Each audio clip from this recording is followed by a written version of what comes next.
बिस्मिल्लाहिर्रहमानिर्रहीम। स्टूडेंट्स, हमारे पास lecture number 29 है, जिसमें हमारे पास क्वेश्चन है काफ़ी ज़्यादा वेरी इंपॉर्टेंट और क्वेश्चन है आनिक बॉन्ड और formation of ionic bond between NaCl, जो हमने आज करना है। आज जरा इसको कंप्लीट जरा क्वेश्चन को अटेम्प्ट करते हैं। अच्छा, पहली बात हमारे पास क्वेश्चन आपको आएगा आनिक बॉन्ड, और मजीद वो कहेंगे कि आपने एग्जाम्पल के साथ इसे एक्सप्लेन करना है। तो हमने जब केमिकल बॉन्ड पढ़ा था, हमने कहा था there are 4 types of chemical bond and one of them is ionic bond, और उसमें हमने कहा था एक हमारे पास आनिक बॉन्ड है।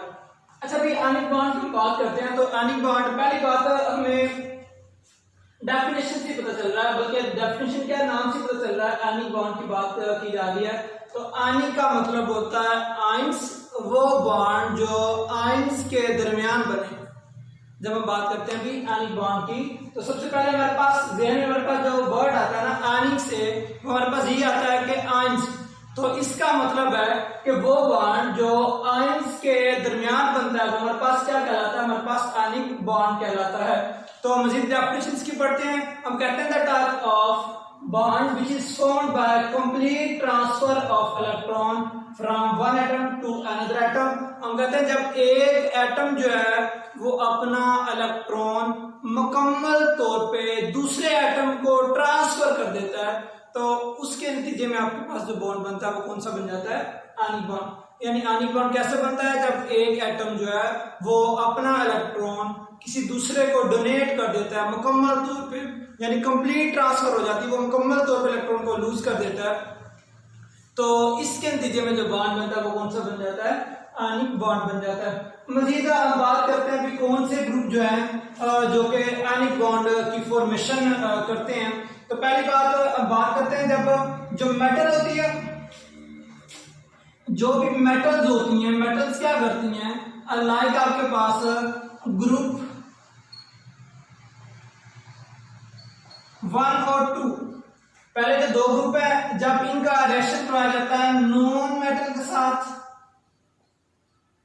जब इनका रिएक्शन करवाया जाता है नॉन मेटल्स, फॉर एग्जांपल आपके पास ग्रुप 13 to 17 तक एलिमेंट के दरमियान, जब ये 1 और 2 ग्रुप रिएक्ट करते हैं 13 से 17 के दरमियान जो एलिमेंट है उनके साथ रिएक्ट करते हैं, तो इनके मिलने की वजह से क्या बनता है, हमारे पास आनिक बॉन्ड बनता है। यानी आनिक बॉन्ड जो बनता है ये आपस में जब नॉन मेटल और मेटल जो आपस में रिएक्ट करते हैं उसके नतीजे में क्या बनता है, हमारे पास आनिक बॉन्ड बन जाता है।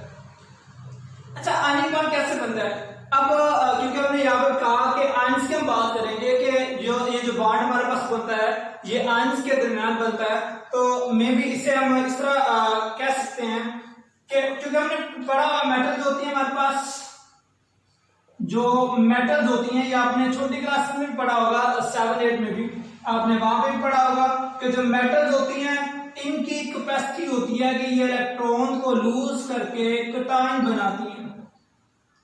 मेटल क्या करती है, वो कटायन बनाती हैं, और इसी तरह नॉन मेटल क्या करती हैं, वो इलेक्ट्रॉन एक्सेप्ट करने का ध्यान रखती हैं, यानी इलेक्ट्रॉन को गेन करती हैं और क्या बनाती हैं, अनायन बना देती हैं।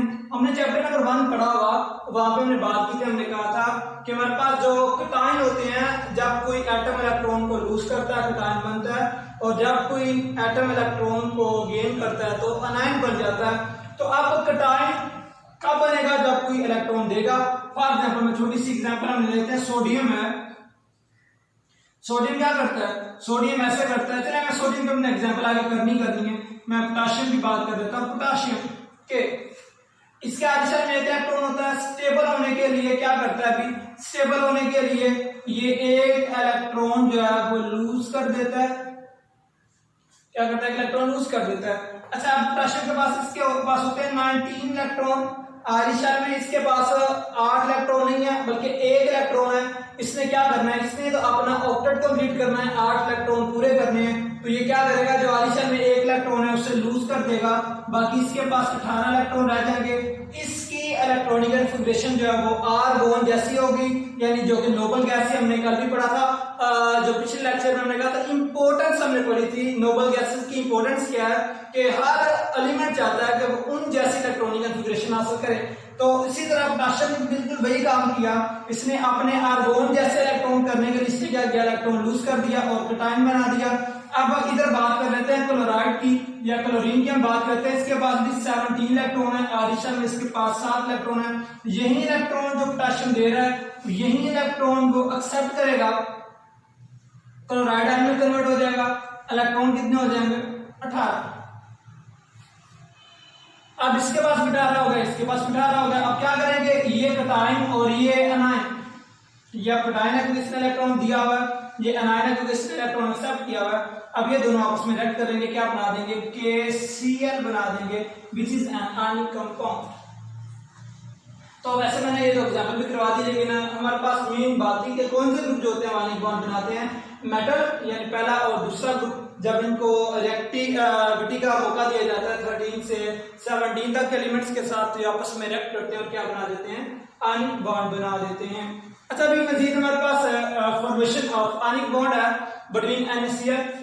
अभी हमने वैसे यहाँ पे भी बात कर ली है, चलिए मजीद जरा इसको कर लेते हैं। सोडियम हमारे पास, इसके पास होते हैं भी 11 इलेक्ट्रॉन, इसके पास 11 इलेक्ट्रॉन होते हैं।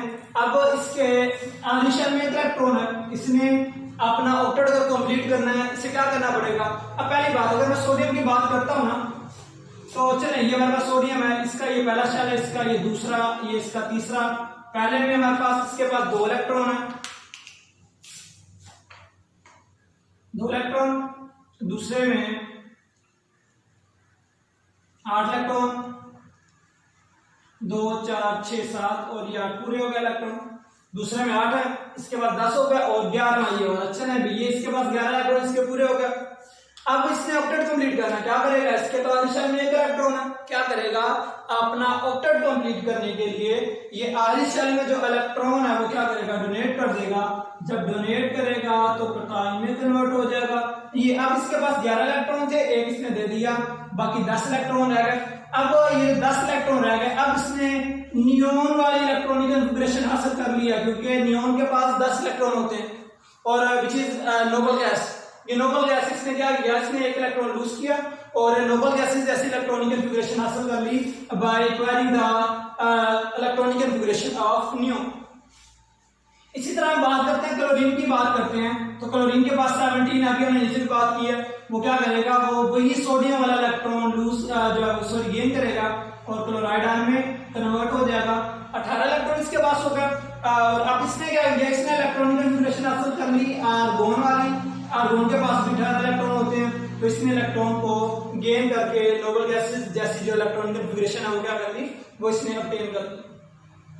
अब क्या होगा, यही जो सोडियम है, सोडियम का Na+ और इसी तरह Cl- आपस में रिएक्ट करेंगे, NaCl क्या बन जाएगा, NaCl। तो ये हमारे पास क्या आ जाता है, ये हमारे पास आयनिक कंपाउंड है और इनके दरमियान जो बॉन्ड पाया जाता है, यानी जो ये वाला इनके दरमियान जो बॉन्ड है, ये हमारे पास कौन सा है, इनके दरमियान जो बॉन्ड बना है वो आयनिक बॉन्ड। मेरे ख्याल से क्लियर हो गई होगी आपको एग्जांपल। अच्छा, मजीद उन्होंने थोड़ा सा नीचे उन्होंने इलेक्ट्रॉनिक कॉन्फ़िगरेशन के लिहाज से भी उन्होंने बताया हुआ है, जरा हम उसकी भी बात कर लेते हैं। और वैसे मैं आपको बताता चलूं क्योंकि हमने बात की थी इसकी, तो हमारे पास पोटेशियम भी पहले ग्रुप का मेंबर है और यहाँ पे मैंने जो सोडियम लिया हुआ वो भी पहले ग्रुप का ही मेंबर है और क्लोरीन जो है वो 17वें ग्रुप का मेंबर है, यानी 17th ग्रुप है इसका जो तल्लक है क्लोरीन का, तो वो 17वें ग्रुप से है और ये पहले ग्रुप से था सोडियम और पोटेशियम, तो इनके दरमियान जो बॉन्ड बना वो कौन सा बन गया, वो आयनिक बॉन्ड बन गया। अच्छा, चलिए इलेक्ट्रॉनिक कॉन्फ़िगरेशन की बात करते हैं। सोडियम की इलेक्ट्रॉनिक कॉन्फ़िगरेशन होती है भाई, इलेक्ट्रॉनिक कॉन्फ़िगरेशन आपने पढ़ी दूसरे चैप्टर में। इसके पास 11 इलेक्ट्रॉन है, इसकी इलेक्ट्रॉनिक कॉन्फ़िगरेशन हम करते हैं 1s2 2s2 2p6 3s1, ये इसकी इलेक्ट्रॉनिक कॉन्फ़िगरेशन। सोडियम की इलेक्ट्रॉनिक कॉन्फ़िगरेशन आ जाएगी 1s2 2s2 2p6 3s1। ये हमने वो इलेक्ट्रॉनिक कॉन्फ़िगरेशन में भी आपको याद होगा, वो हमने पढ़ा था SsPs PS DPs DPsF DPsF DPs। अब ये सोडियम है, अब हम इसी तरह क्लोरीन की बात करते हैं, तो क्लोरीन क्या करती है, उसके बाद तो 17 इलेक्ट्रॉन है, उसके इलेक्ट्रॉन में कन्फिगरेशन करते हैं, तो 1s2 2s2 2p6 3s2 और 3p5। ये इलेक्ट्रॉनिक कन्फिगरेशन किसकी होगी, ये इलेक्ट्रॉनिक कन्फिगरेशन होगी हमारे पास क्लोरीन की।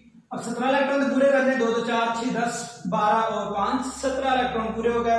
अब ये आप देख रहे हैं कि इसके आयन शेल में तो 1 इलेक्ट्रॉन है, इसके पास 5 इलेक्ट्रॉन है, और एस में मैक्सिमम जो इलेक्ट्रॉन होते हैं वो 2 आ सकते हैं, 2 से ज्यादा इसमें एस में इलेक्ट्रॉन, क्योंकि एस में हमारे पास सब शेल होता है, इसमें 2 इलेक्ट्रॉन मैक्सिमम आते हैं, और पी में 6 इलेक्ट्रॉन मैक्सिमम होते हैं। इसी वजह से इसके पास 1 इलेक्ट्रॉन है, ये क्या करेगा सोडियम, ये जो इसका लास्ट वाला सब शेल है जिसमें 1 इलेक्ट्रॉन है, ये क्या करेगा, यहां से इलेक्ट्रॉन को निकाल देगा, तो और ये जो क्लोरीन है ये क्या करेगी, ये पी ऑर्बिटल, ये जो इसका आपके पास आ रहा है, यानी पी इसका जो सब शेल है उसमें ये इलेक्ट्रॉन क्या करेगी, गेन कर लेगी।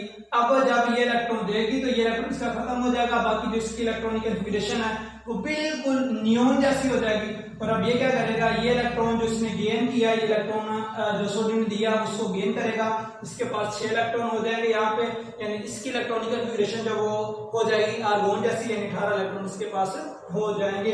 तो इसी तरह ओवरऑल जब हम रिएक्शन की बात करते हैं तो हमारे पास ऐसे होता है रिएक्शन, 2 सोडियम के मॉलिक्यूल जो हैं वो रिएक्ट करते हैं 2 क्लोरीन के एटम के साथ, तो क्या बना देते हैं 2NaCl, क्या बना देते हैं 2NaCl।